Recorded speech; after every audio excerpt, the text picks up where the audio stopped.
Good morning. So kasama natin ngayon si Doc Borromeo ng Sanjin Feeds. Nagbabaksinate siya ng Foulpox at Gumboro, Doc, no? Yan, si Doc Borromeo yung from Sanjin Feeds.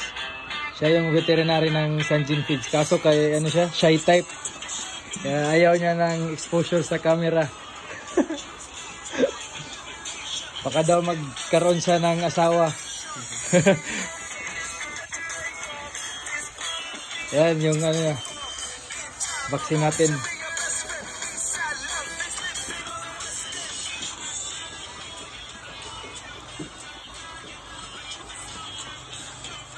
Dok? Kaya natin 1 day lang? Kaya ko naman ito. Kahit siguro mga 12. Tapos 12.